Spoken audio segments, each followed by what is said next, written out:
All right. Welcome to the MasterMind Library. They call me Ferdinand, the bringer of balance, leader of many disciplines, and your host of the MasterMind Library. And as y'all know, we've been diving deep in The Ultimate Sales Machine by Chet Holmes, turbocharging your business with relentless focus on 12 key strategies. So today, yesterday, we were in chapter 5, hiring superstars. And Chet Holmes was giving us some great insight and information on what to do to get superstar employees or superstar contractors, right? So we're going to dive deeper today, right? And we're going to go into chapter 6, and it's on chapter 1, page 1. I thought it was on page 120. The art of getting the best buyers. We're going to dive deep into that today. And understand that if you are an entrepreneur, I highly recommend you listen to the readings of this book, or you go and buy the book. Read the book yourself. Follow the directions in here. This gentleman, who is not living anymore, Chet Holmes, was once the business strategist for Charlie Munger. Charlie Munger is, if he's still living, he is Warren Buffett's business partner, Berkshire Hathaway. All right, so we are reading information that is billion-dollar information right now. This is not an exaggeration. This is billion-dollar information. All right, so I'm gonna go ahead and go to the page that we need to be on in the virtual book. Okay, all right. Let's make the book a little bigger so those who would like to follow along can follow along. Let's make that just a little bit larger. Yeah, that should be good. That should be good. All right. The art of getting the best buyers. The fastest, least expensive way to dramatically increase your sales. The following strategy has probably helped more companies double their sales faster than any other single concept. In a sentence, there's always a smaller number of best buyers than there are all buyers. That means that marketing to them is cheaper than marketing to all buyers. A direct mail effort to 100 best buyers is obviously less expensive to market than a direct mail effort to an entire audience of 10,000 all buyers. But it's how you market and sell to them that determines whether or not you will ever get them. When Charlie Munger put me in charge of ad sales for one of his magazines, it had a base of 2,200 potential advertisers. I did a market analysis and found that 167 of them bought 95% of the advertising in the top 4 magazines. This was especially important because these 4 magazines were getting all of the valuable advertising in this market. None of these advertisers were in our magazine, and we were all the way down at number 15 in terms of market share in our field. By focusing intently on those dream 167 buyers, I was able to get 30 of them into the magazine in the first year. Suddenly, executives who had never heard from us before were now hearing from us so intensively from every direction that within 6 months, we had 28 of them in the magazine. That alone doubled the advertising sales of the magazine. These were the big advertisers. When they came in, it was for premium positions, full color spreads, the inside front cover, back cover, and so on. Up until that point, we had been scraping by on revenue from quarter page and third page,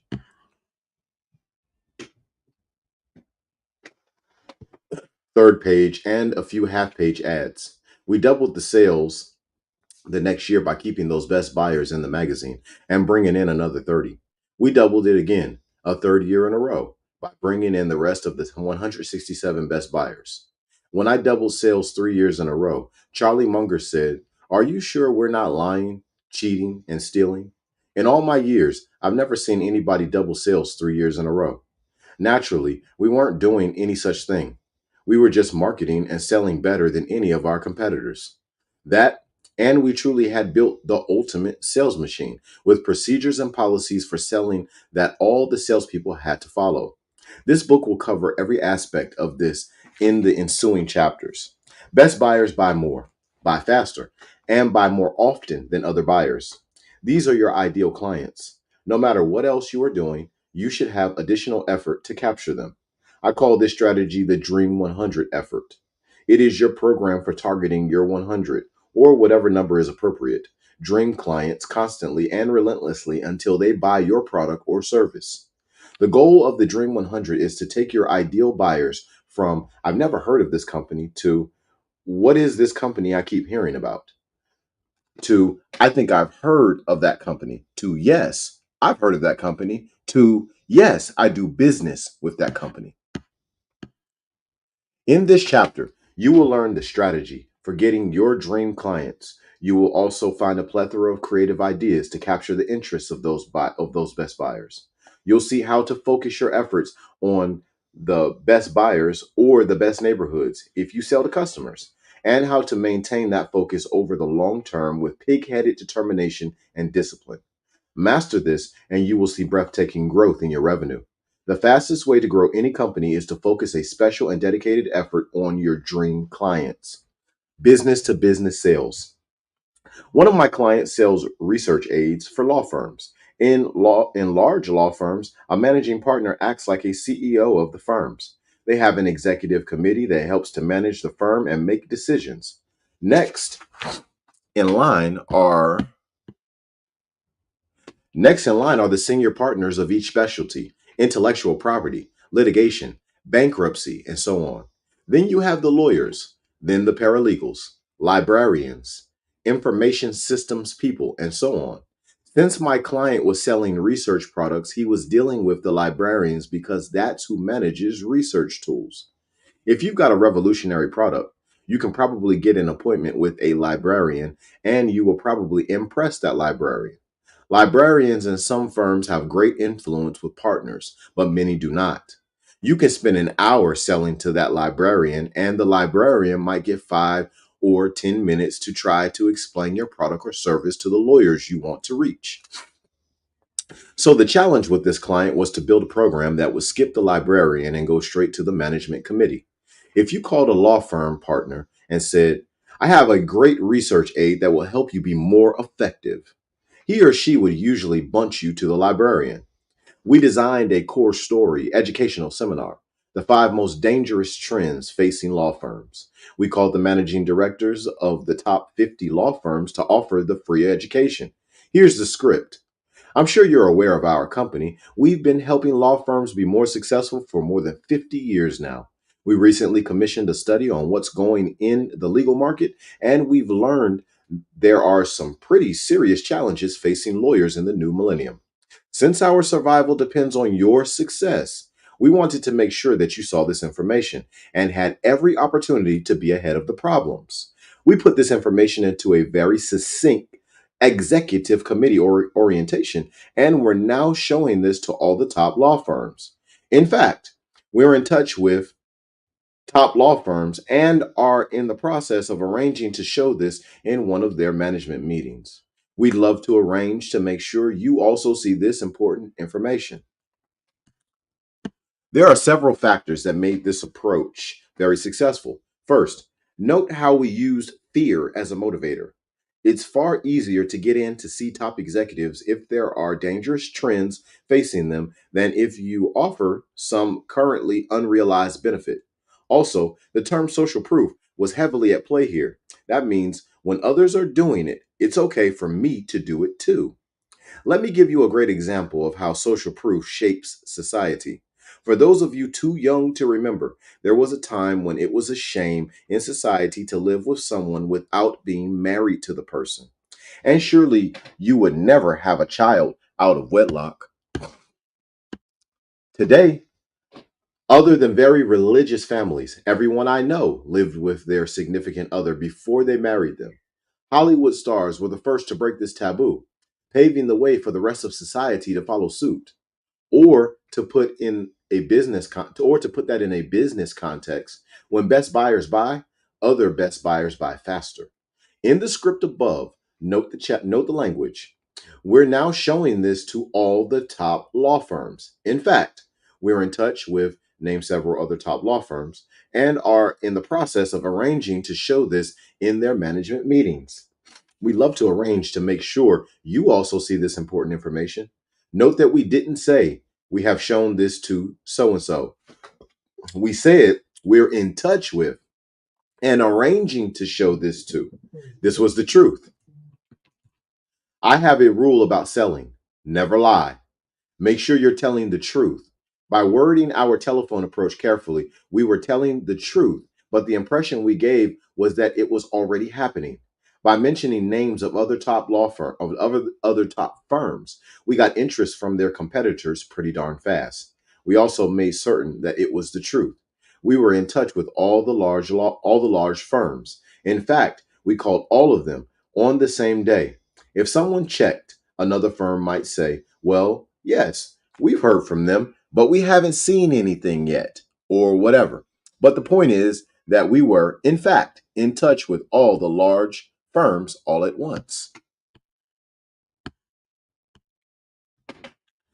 Prior to all this, my client once could not get in to see us, even a single partner.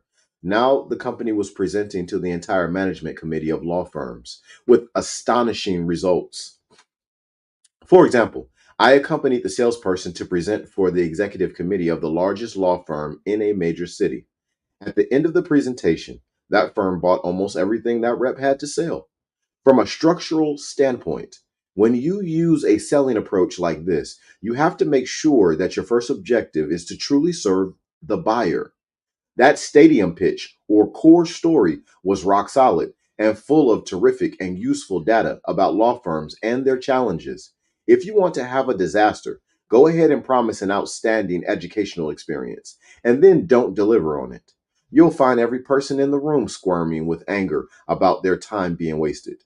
In this case, however, the data was superb. We even built in some humor.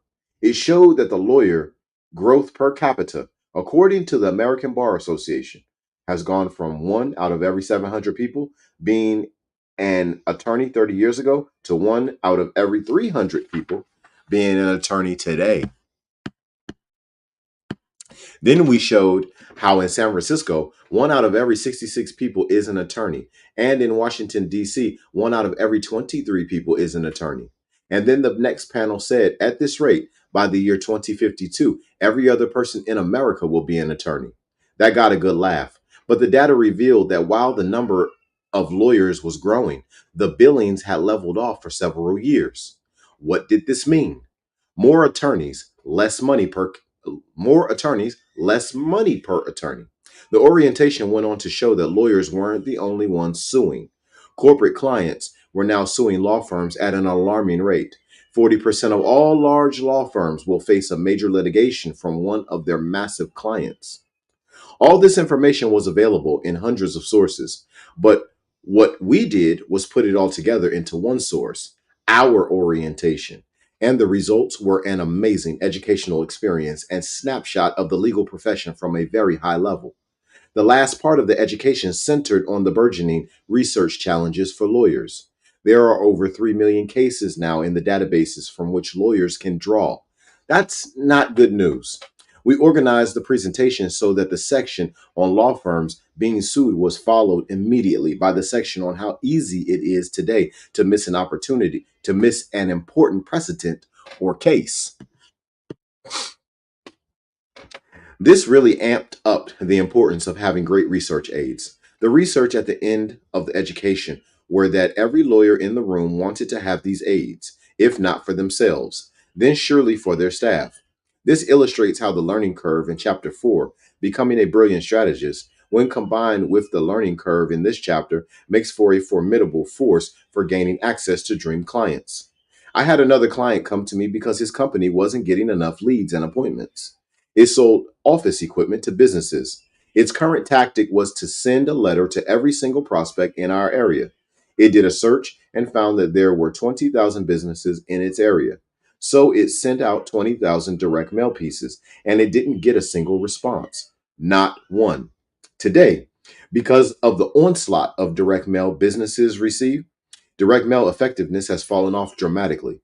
In our newspaper orientation in Chapter 4, we showed that we showed that the quantity of direct mail has doubled over the past 10 years, meaning The average household receives twice as much direct mail today as it did 10 years ago.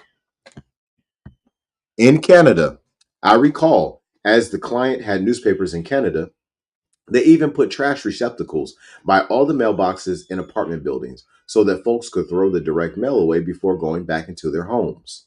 So this client has spent what was a lot of money for them on a massive direct mail campaign, expecting to flood its salespeople with leads. In Chapter 7, The 7 Months of Marketing, you'll get some ideas on direct mail that might make it more effective. But let's get back to this client's Dream 100 discovery. I reviewed the sales from the previous year.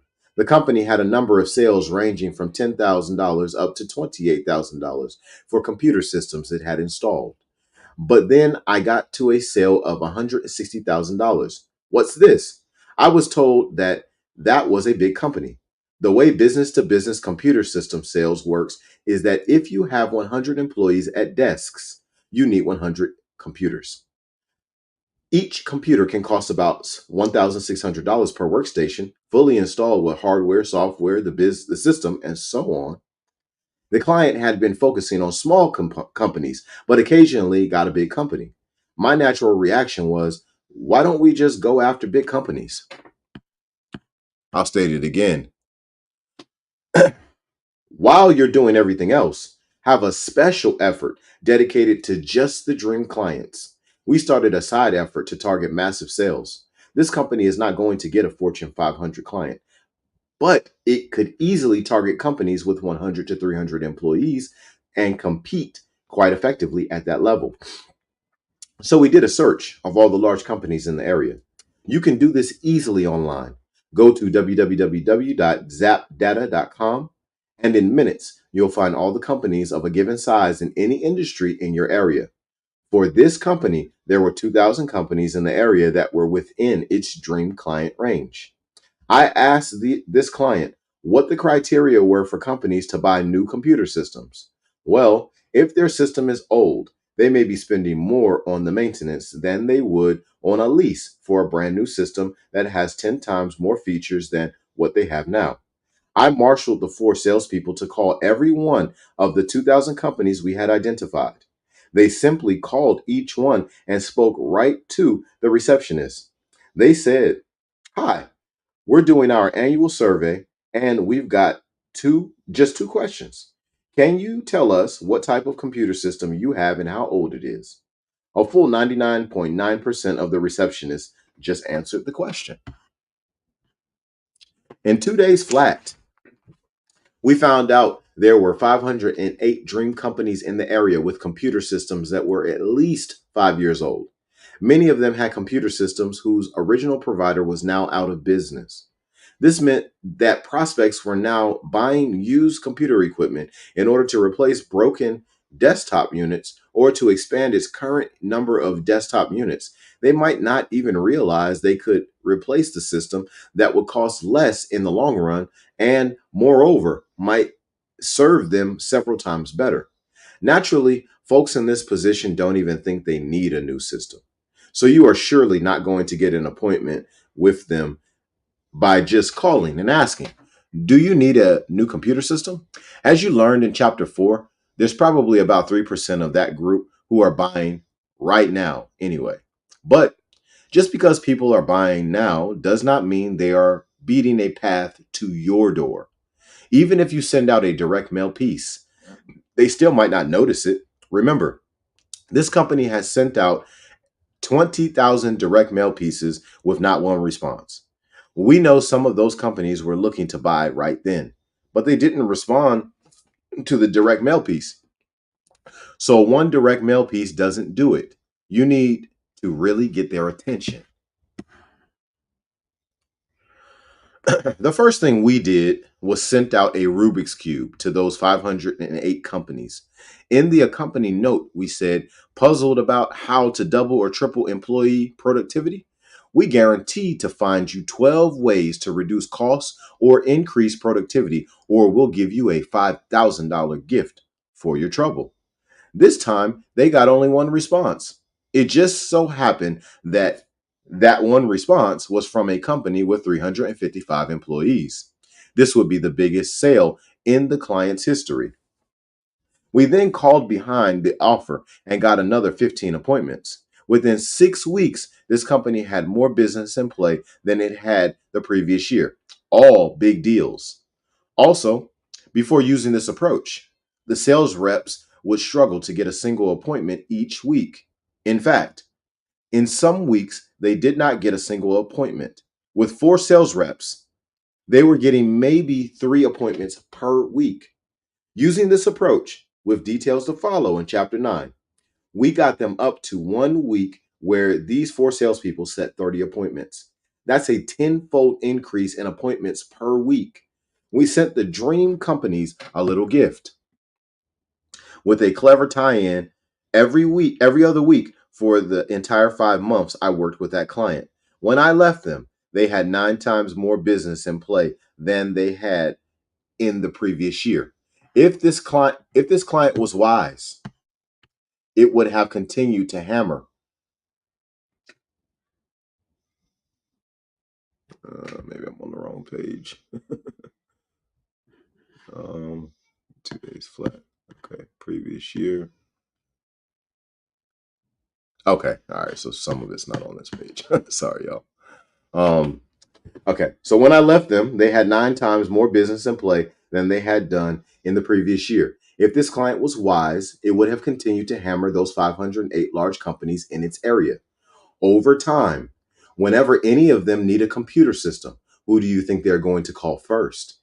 If you continue to market to someone with great vigor, they will absolutely get to know who you are. If they tell you no again and again, and you keep marketing and selling to them, here is what will happen. They will go from not knowing who you are to knowing exactly who you are, to maybe even being annoyed that you won't go away, to starting to respect you because no one has ever marketed to them with such force, to even feeling obligated to give you some business. Yes, obligated. If someone keeps coming after you again and again and again, even if you are not interested in that person, you start to feel like you want to give something back. I've used this approach in hundreds of cases, especially for myself. I've gotten 60 of the Fortune 500 as clients through the pig headed determination I'm recommending for you. And to tell you the truth, most of them were not that difficult to get. The point is that massive and diligent follow up can penetrate just about any company if you are determined. One of the hardest of all was Jay Abraham, author of Getting Everything You Can Out of All You Got. I have training programs for business owners, and he has a large database of business owners that buy his training programs. I decided that I wanted to partner with him to mutually co-market to his and my list. I hit this guy with a phone call or letter every other week for 2 solid years. Finally, after 2 years, Jay's then business manager called me up and invited me to have lunch with Jay. I flew to Los Angeles and had lunch with Jay, and the game was afoot. I've estimated that the first lunch with Jay has easily been worth over 15 million to me over the years. Jay became an extraordinary partner who not only made me a ton of money, but also taught me a great deal about thinking out of the box. Most all of my other large clients were much easier to get, most within 3 to 6 months, some with one phone call. Here's how I got the chairman of a $100 billion company on the phone with a single try. I decided that I wanted Wells Fargo Bank as a client and called the chairman and CEO of the company. To my utter shock, he called me back right back 10 minutes later. Here I was expecting my usual 3 to 6 months of hard labor, and the man just called me right back. He tried to turn me down for a meeting about 4 or 5 times on that phone call, but I persisted until he finally said, "How's tomorrow?" At 3. I sputtered and took the meeting. On my way to the meeting, I stopped at 3 of their branches looking to open a business checking account and was able to report to him about my experience and how I thought I could improve it. I got the account. This is to say that you will be pleasantly surprised at how easy it is to get 99% of your dream clients. There will be that 1% that take forever, but even those can be had if you are committed. Penetrating Hollywood.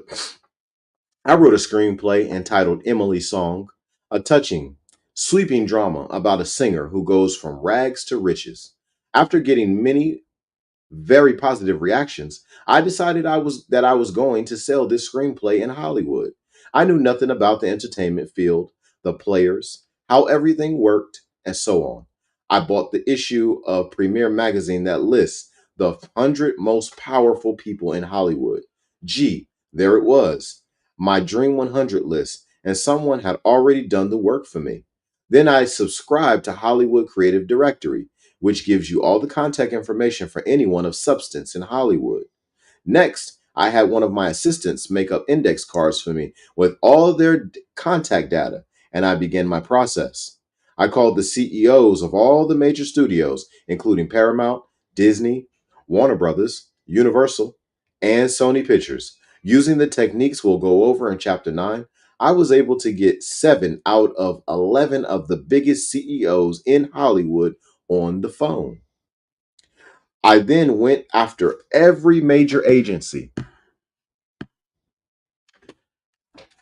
I then went after every major agency. And finally, after the agents who represented the artists that I thought would make great leads for my movie.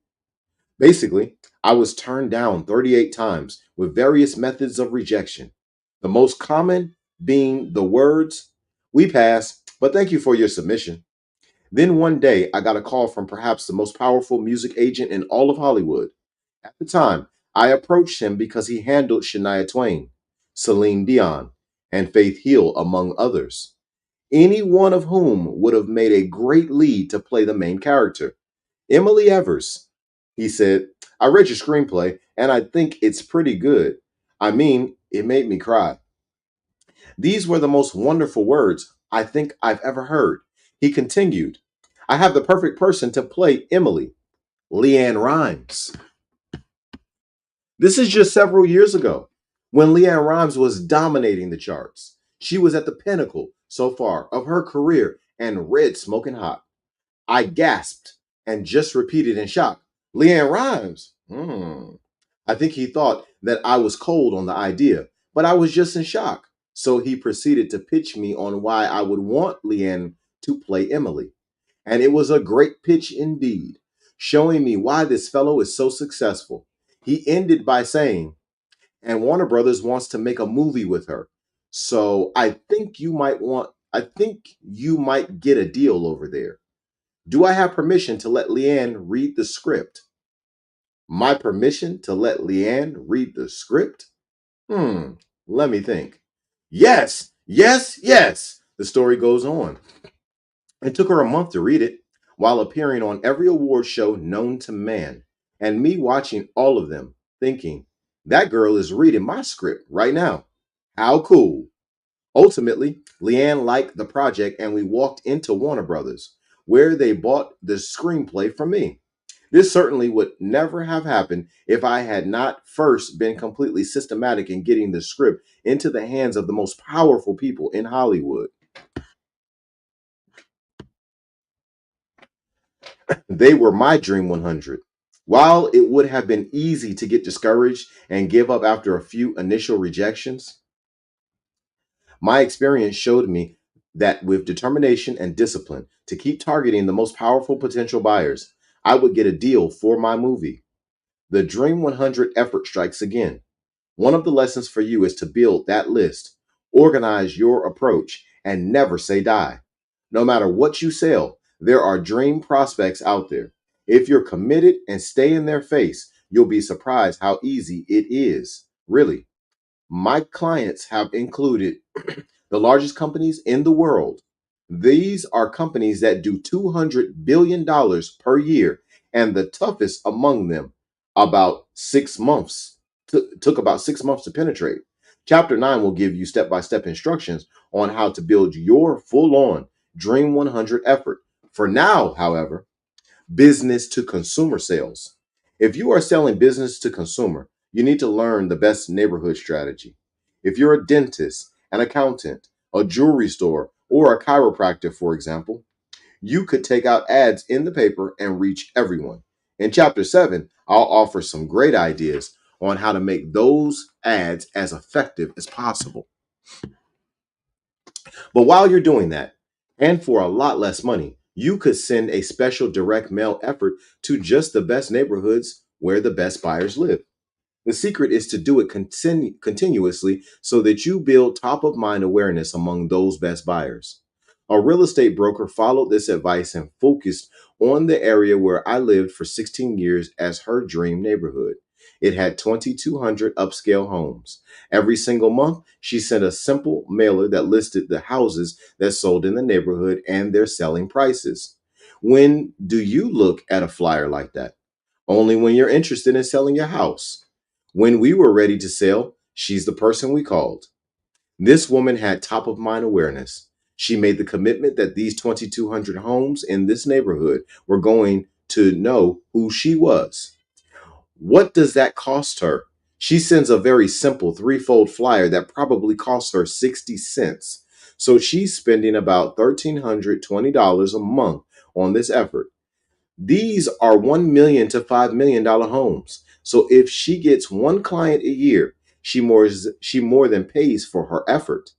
The commission on a $1 million home at 5% to 6% is $50,000 to $60,000. Easily paying the 15,000 or so she's spending. But she doesn't get just one client a year. When she came over to our house, she showed us a 3-ring binder listing all the homes in the area that she sold. She sold nearly every house in our neighborhood, and next to many addresses, she's noted sold twice or sold 3 times. If you sell to customers, target the best neighborhoods with great consistency. And remember that you should be willing to do more to attract them than you do for everyday buyers. Give something away. Make a lot of attractive offers to get them in the door. Once they are there, what can you do to keep them? There is more coming up on this in other chapters to help you fully flesh out this strategy. Dream affiliates. Dream affiliates are another excellent growth strategy. Is there a company that could partner with you to send you more business than you could handle? Jay Abraham taught me the strategy of affiliate marketing.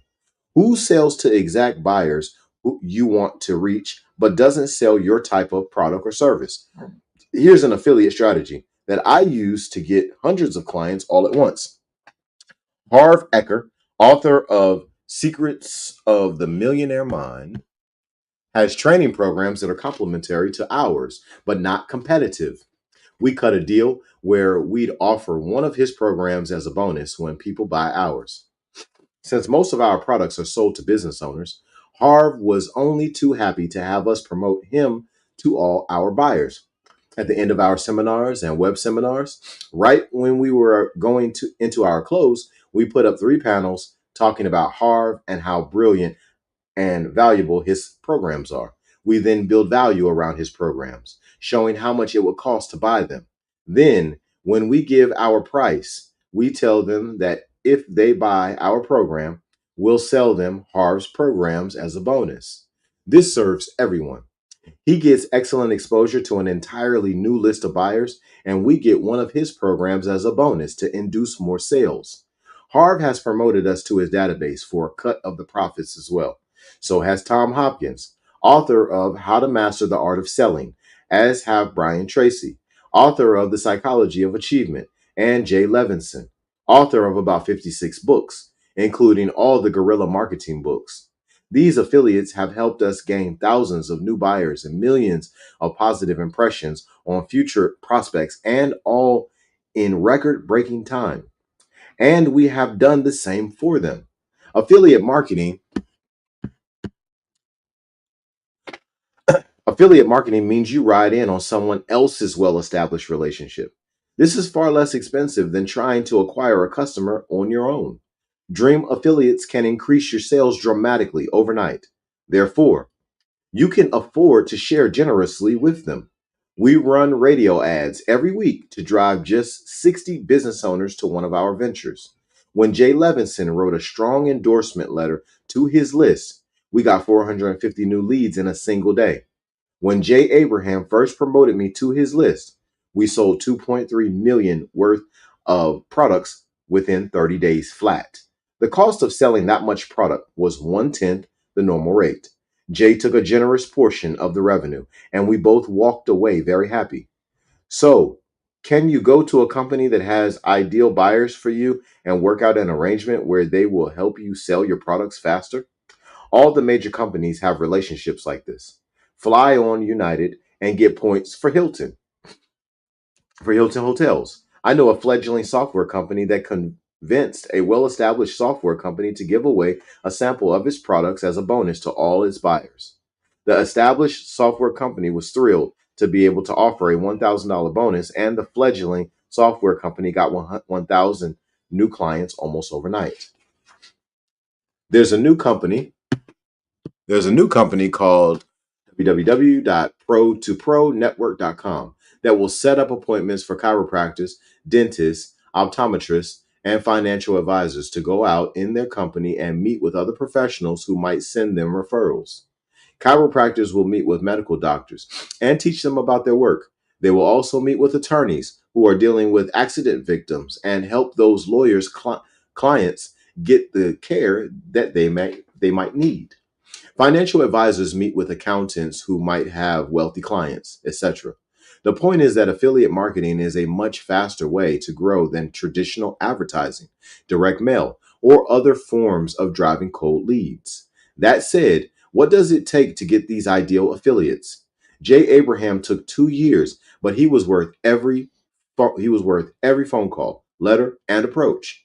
It may take you some time, but there is no market in the world that you can't penetrate if you're committed and willing to do something on a regular and consistent basis.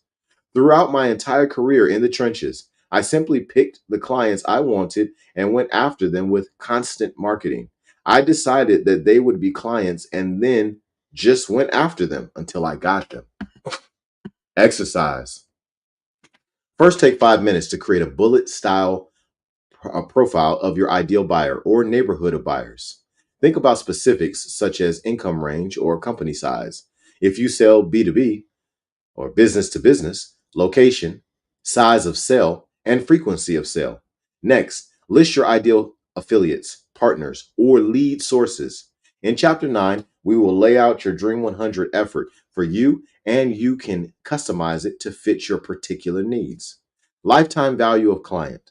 Once you have one or more dream clients, what are you going to do to keep them? What is the follow up going to be like? What level of sacrifice are you going to provide that is special because these clients are special? I worked with a company that owned a chain of upscale restaurants. On my advice, it hired a bunch of high school kids to go around to all the upscale homes in the neighborhood with the following script. Hi, I'm with XYZ Restaurant. We have a special effort going right now to get people like you to become our clients. In fact, we'd like to buy you a dinner at our restaurant as a way of putting our best foot forward. The kids would then give them a certificate for one free dinner. Others have done this with a buy one, get one free approach to ensure that people will bring someone else with them. When someone showed up with one of these certificates, the restaurant staff knew to treat this person like gold. The manager of the restaurant will go over and personally introduce himself to make the person feel special. Who wants to go to a restaurant where you get treated like everyone else when you go to a restaurant where you get treated like a king? Using myself as an example, let's see what the lifetime value of a client can be. I eat out 4 or even 5 nights a week. I frequent 3 restaurants whose staff I have trained to treat me like the frequent diner that I am. I make sure they know who I am and that I am a good customer. Since I always want to get a table and the finest service, I tip heavily. I even tip a few $100s every Christmas to the manager of my favorite restaurant. If I eat at a restaurant just once per week, spending $100 each time, and I go there for 5 years, I'm worth more than 25,000 to that restaurant. If you own a restaurant, do your waiters treat your customers like they are worth 25,000 in business or like they are just worth the $25 meal they're buying that night? Exercise. How are you going to treat your best buyers when they buy from you?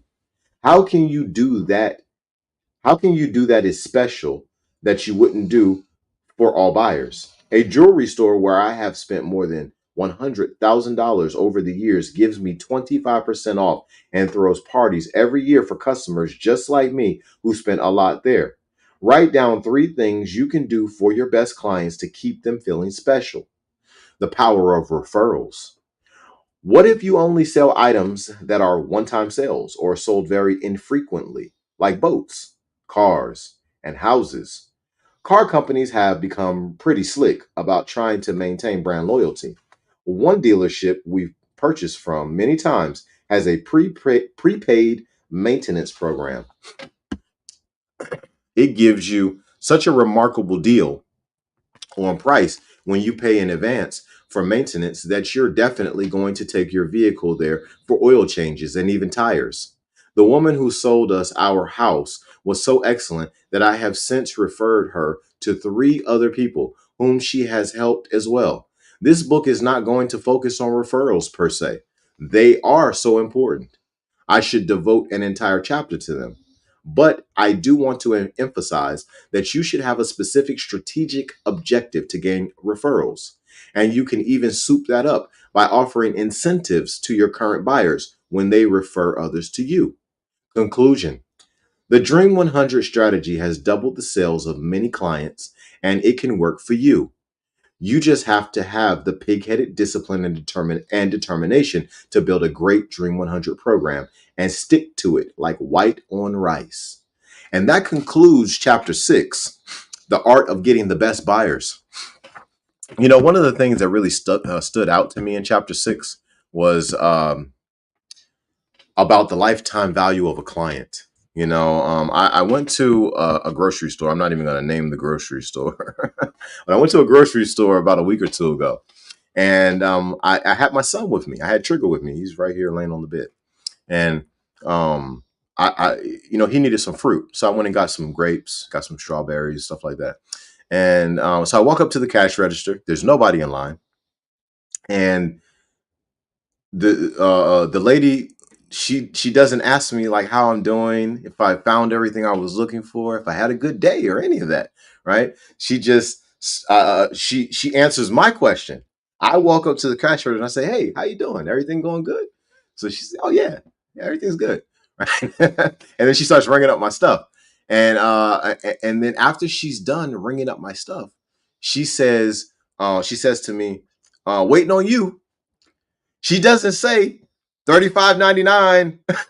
Would you like to pay with credit card or cash or check? Something like none of that, right? This is the customer service. She was treating me, in my opinion, like I was like the value of me as a customer was whatever that cash register said.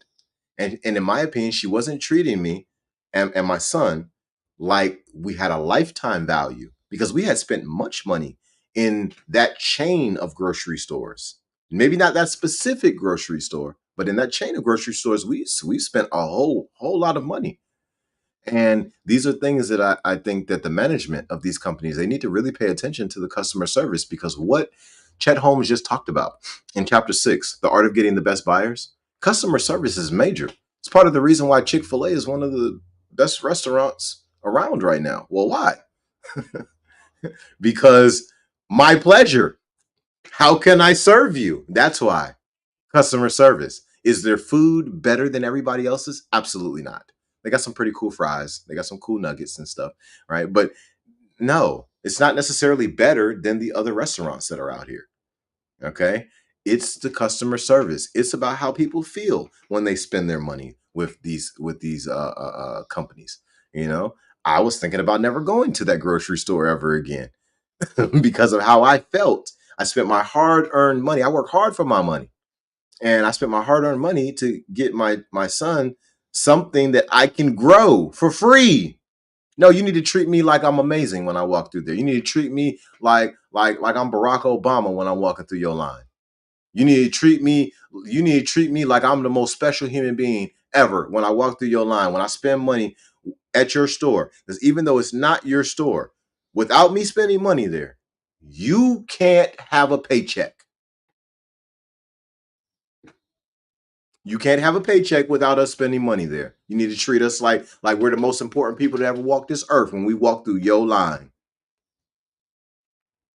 Chapter 6, the art of getting the best buyers. So check this out.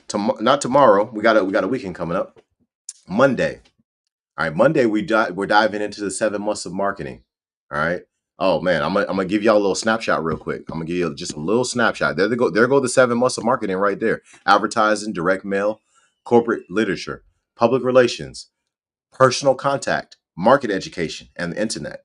We're going to dive deep into the 7 months of marketing. So, all the entrepreneurs out there who are, or even people who aren't entrepreneurs, maybe you work at a job and you want to take this information from the Ultimate Sales Machine and apply it. It works the same either way, right? So, no matter who it is, we're going to dive deep into that, right? And I would honestly, I would get to listening. Send this out to everybody you know, because chapter 7, chapter 8, and especially chapter 9. I'm gonna give y'all this and I'm gonna leave, right? Chapter 9. I read this book. I've read this book many times. I've read this book dozens and dozens and dozens of times. I've listened to it dozens and dozens and dozens of times. Right. So chapter 9, I implemented it. Chapter 7, chapter 6, and chapter 9, I implemented it into my businesses. Right. Well, one of the things that I did using chapter 9, using the Dream 100 strategy, I created a wholesale portal on one of my websites.